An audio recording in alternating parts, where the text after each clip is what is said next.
अस्सलाम वालेकुम। उम्मीद करता हूँ कि आप लोग खैरियत से होंगे। आज की वीडियो में हम लोग इंट्रोडक्शन टू आर्डिनो देखेंगे, जिसमें हम लोग आर्डिनो को समझेंगे, आर्डिनो है क्या और उसको यूज़ कैसे किया जा सकता है। तो उसकी डिटेल्स आज की वीडियो का हिस्सा होंगी। सबसे पहले डिटेल में जाने से पहले आपको इन चीज़ों का शायद आपने सुना हो, जैसे माइक्रो प्रोसेसर टर्म सुनी हो आपने, माइक्रो कंट्रोलर सुना हो, integrated circuit, memory, like that, ये टर्म शायद आपने इससे पहले सुनी होंगी।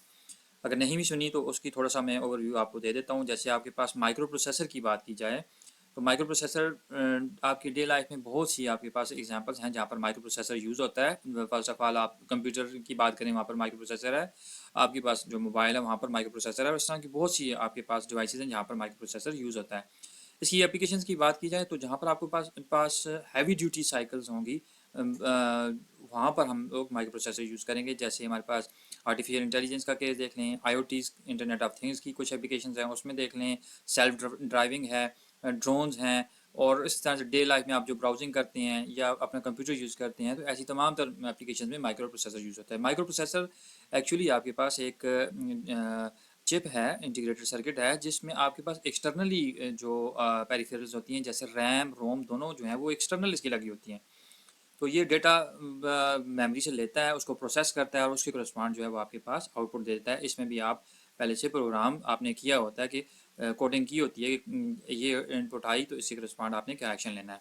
अब दूसरी बात करते हैं माइक्रो कंट्रोलर की। तो उसमें माइक्रो प्रोसेसर में हमने ये बात की कि उसकी जो पेरिफेरल्स हैं वो एक्सटर्नल हैं, लेकिन जो माइक्रो कंट्रोलर है उसमें पेरिफेरल्स जो है वो बिल्ट इन है। जैसे रैम रोम की बात की जाए तो वो उसके अंदर होती है, एक्सटर्नल नहीं होती।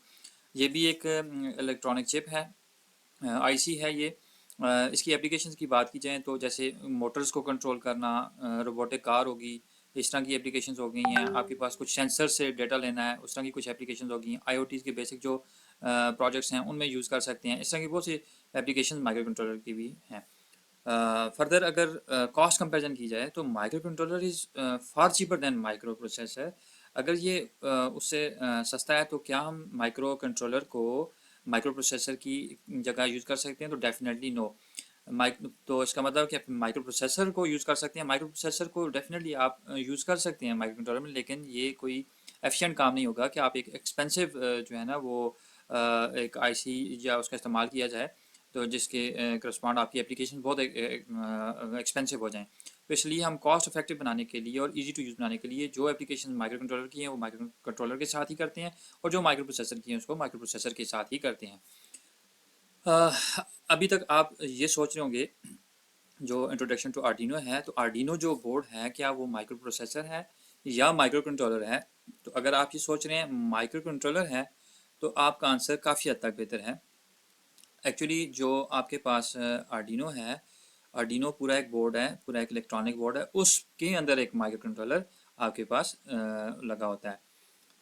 ये आपके पास आर्डिनो का जो बेसिक बोर्ड है जो नॉर्मली हम प्रोजेक्ट्स में यूज़ भी करते हैं, विच इज़ आर्डिनो यूएनओ, ये कॉमनली यूज़ करते हैं हम। इसके अलावा अगर और बात की जाए हमारे पास बहुत सी और भी हैं, जैसे ये आर्डिनो मेगा है, आर्डिनो नैनो है, मिनी है, लिली है, ये बहुत से हैं। अब ये तमाम के तमाम जो आपके पास आर्डिनो के बोर्ड्स हैं, तो ये विद रिस्पेक्ट टू आपके पास इनपुट आउटपुट और इस तरह की कुछ और जो एडिशनल फीचर्स हैं उसे एक दूसरे से ये डिफ़र करते हैं। लेकिन हम लोग इनकी डेप्थ में नहीं जाएंगे, हम लोग आर्डिनो यूएनओ पे ही इतफाक़ करेंगे और उसी की डिटेल्स देखेंगे। आर्डिनो यूएनओ जो है, ये आर्डिनो की बात जस्ट की जाए तो आर्डिनो इटली में ये बना था, और इसके बनने से जो हमारे पास काम करना बहुत आसान हो गया।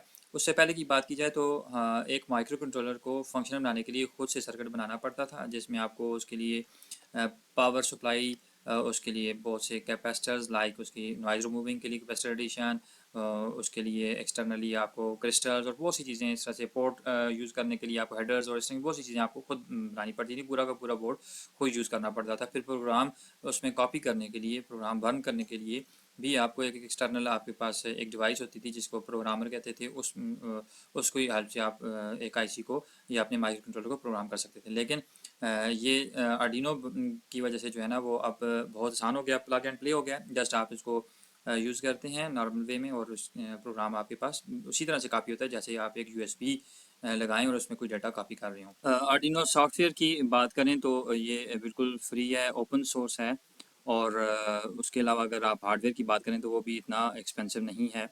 बहुत बड़ी कम्युनिटी इसको यूज़ करती है और किसी किस्म का जो इशू भी है वो भी आपका इजीली रिजॉल्व हो सकता है। आप ऑनलाइन हेल्प भी ले सकते हैं। उसके अलावा इसको बात की जाए तो बहुत ही आसानी से आप यूज़ कर सकते हैं। आपको पहले भी हमने ये डिस्कस किया कि इसमें प्रोग्राम जो कॉपी करना है वो उसी तरह से है जिस तरह से यूएसबी नॉर्मल लगाई जाती है और कोई भी आप फाइल जो है यूएसबी में कॉपी पेस्ट करते हैं, बिल्कुल उसी तरह से आपके पास आर्डिनो में भी हो जाती है। प्लग एंड प्ले की वाली बात है। उसके अलावा क्या जो लोग आर्डिनो सीखना चाहते हैं क्या उनका बैकग्राउंड कोई टेक्निकल होना चाहिए? तो आंसर इज़ नो। आपका किसी किस्म का भी बैकग्राउंड हो तो आप आर्डिनो को सीख सकते हैं। कुछ अर्सा पहले की बात की जाए तो जब हम लोग माइक्रो कंट्रोलर का जिस तरह से हम लोग बोर्ड डिज़ाइन करते थे उस माइक्रो कंट्रोलर को फंक्शनल बनाने के लिए, सिमिलर फैशन में जो लैंग्वेज यूज़ करते थे या असेंबली यूज़ होती थी, कुछ अर्सा पहले की बात की जाए, फिर असेंबली से आगे अगर हम सी भी यूज़ करते थे तो वो भी एक काफ़ी हद तक इस तरह से डिफ़िकल्ट होती थी कि हमारे पास बहुत से जो फंक्शंस थे वो हमें खुद बनाने पड़ते थे। लेकिन आर्डिनो के केस में आपको हर चीज़ बनी बनाई में मिल जाएगी। फॉर एग्जांपल आपने एक स्टेपर मोटर यूज़ करनी है तो उसका लाइब्रेरी यूज़ करेंगे तो स्टेपर मोटर यूज़ कर लेंगे। फॉर एग्जांपल आपने एक एलसीडी यूज़ करनी है, एलसीडी इंटरफेस करनी है अपने आर्डिनो के साथ, उसकी बनी बनाई लाइब्रेरी है, कोड है, आप उसको उठाएंगे और अपने हिसाब से यूज़ कर लेंगे। It's really so easy to use the microcontroller Arduino। अच्छा, अब आर्डिनो की बात की जाए तो आर्डिनो यूएनओ पे हम रहेंगे और आर्डिनो यूएनओ में देखते हैं उसके अंदर हमारे पास जो बोर्ड है कौन कौन से कंपोनेंट लगे हुए हैं। ये आपके पास आर्डिनो यूएनओ का बोर्ड है तो इसमें आपके पास जो मार्क किए हुए हैं तकरीबन 10 डिफरेंट मार्क किए हुए हैं। इन सबको हम डिस्कस करते हैं। सबसे पहले नंबर 1 को अगर हम डिस्कस करें तो वो आपके पास जो पोर्ट्स नज़र आ रही हैं 0 to 13, ये तमाम की तमाम जितनी भी पोर्ट्स हैं आप इनको डिजिटल इनपुट और आउटपुट के लिए यूज़ कर सकते हैं। और जब प्रोग्राम लिखेंगे, क्योंकि अभी हमने प्रोग्राम सीखा नहीं है, उसको सीखेंगे डेप्थ में, लेकिन याद रखें कि जब भी प्रोग्राम लिखेंगे तो वहाँ पर इन पोर्ट से जब आपने कोई डेटा रीड करना है यानी कि इनपुट देनी है तो डिजिटल रीड कोड में लिखेंगे। और इस तरह से आपने जब राइट करना है, आउटपुट करनी है, तो डिजिटल राइट ये वाला कोड आप इस पर लिखेंगे। उसके अलावा आपके पास जो एनालॉग अगर राइट करना है तो वो एनालॉग राइट करेंगे। इसमें कुछ आपके पास इस तरह के सिंबल के साथ कुछ आपको जैसे 3, 5, 6, 9, 10, 11 जो नज़र आ रहे हैं जिनके साथ ये 7 सिंबल सा लगा हुआ है, तो इन आप पोर्ट्स को आप PWM के लिए भी यूज़ कर सकते हैं, पल्स विड्थ मॉड्यूलेशन के लिए भी यूज़ कर सकते हैं। फॉर द टाइम बिंग हम अभी भी उसको सीखने की तरफ नहीं जा रहे हैं, जस्ट आपकी इन्फॉर्मेशन के लिए कि आप ये इनको भी यूज़ कर सकते हैं। आपको प्रोग्राम में डिफ़ाइन करना पड़ेगा कि ये जो पोर्ट्स हैं आप इनपुट यूज़ कर रहे हैं या आउटपुट पे यूज़ कर रहे हैं, वो भी हम कमिंग जो सेशन होगा जब प्रोग्रामिंग करेंगे तो उसमें देखेंगे। अगर आप नंबर 2 की बात करें तो आपके पास यहाँ पर ये बिल्ट इन एलईडी नज़र आएगी जो कि इंटरनली कनेक्टेड है पिन नंबर 13 के साथ। तो आप इसको भी कोड टेस्टिंग के लिए यूज़ कर सकते हैं या लाइक दैट कुछ भी यूज़ कर सकते हैं। यानी कि आप ब्लैंक करवा सकते हैं, बेसिक कोड लिख लें, यानी कि एक डिले के साथ ये एलईडी ऑन या ऑफ हो तो आप 13 के साथ आप जो है ना ये एलईडी ऑन ऑफ होगी। अगर नंबर 3 को देखें तो आपके पास ये पावर एलईडी इंडिकेटर है that your Arduino board is receiving power. अगर ये ऑन है तो इसका मतलब है कि आपके पास आर्डिनो बोर्ड जो है उसको पावर मिल रही है। नेक्स्ट नंबर 4 की बात की जाए तो this is the brain of your Arduino board which is micro controller. और ये जो माइक्रो कंट्रोलर का जो मॉडल है वो हमारे पास क्या है, 8 मेगा 328 माइक्रो कंट्रोलर हम यूज़ करते हैं करेंगे। अच्छा, इसमें यूज़ हुआ हुआ है, सॉरी। तो 8 mega 328 micro controller which is the heart of the board. आपके पास पूरा पूरा जो इस बोर्ड है उसका ब्रेन क्या आपके पास, this is your microcontroller. अब अगर नेक्स्ट बात की जाए तो आपके पास नेक्स्ट है नंबर 5। ये आपको जो पोर्ट्स नज़र आ रही हैं A0 से लेकर A5 तक, ये आपके पास एनालॉग रीड के लिए है। कोई एनालॉग डेटा आपके पास हो सकता है, कुछ सेंसर्स का डेटा हो सकता है जो एनालॉग आ रहा है, तो आप इन पोर्ट्स के ज़रिए आप उसको रीड कर सकते हैं। नेक्स्ट यूर 6, इसमें आपके पास ऑन बोर्ड ग्राउंड की पोर्ट्स मिलती हैं और 5 वोल्ट की मिलती हैं। यानी आप यहाँ से अपनी जो लो पावर वाले जो आपके पास कुछ डिवाइसेस या सेंसर हैं उनको आप यहाँ से पावर दे सकते हैं। लेकिन फिर भी वंस अगेन मैं ये सजेस्ट करूँगा कि आर्डिनो बोर्ड से किसी को पावर न दी जाए तो ये ज़्यादा बेहतर रहेगा। यहाँ पर एक VN भी है। VN आप यहाँ पर आर्डिनो को यहाँ से भी पावर दे सकते, आर्डिनो को पावर दे सकते हैं और इनसे आर्डिनो से पावर लेके दूसरे कंपोनेंट को दे सकते हैं। अच्छा, नेक्स्ट आपके पास ये 3.3 वोल्ट भी ऑन बोर्ड नज़र आता है। एक तो 5 वोल्ट का ऑप्शन भी है और कुछ ऐसे आपके पास कंपोनेंट्स भी होंगे जो आपके पास 3.3 वोल्ट पे चलते हैं, तो यहाँ से आप 3.3 वोल्ट भी दे सकते हैं। मेक श्योर कि हम हमारी जो प्रेफरेंस होगी कि हम ऑन बोर्ड वोल्टेज किसी को भी ना दें। उसकी टेक्निकल रीज़न है, वो बाद में जब हम लोग उस पर पहुँचेंगे फिर डिस्कस करेंगे। Then next is your 7 which is power connector. ये आपके पास पावर कनेक्टर लगा हुआ है। यहाँ पर आप 7 to 12 वोल्ट इनपुट दे सकते हैं।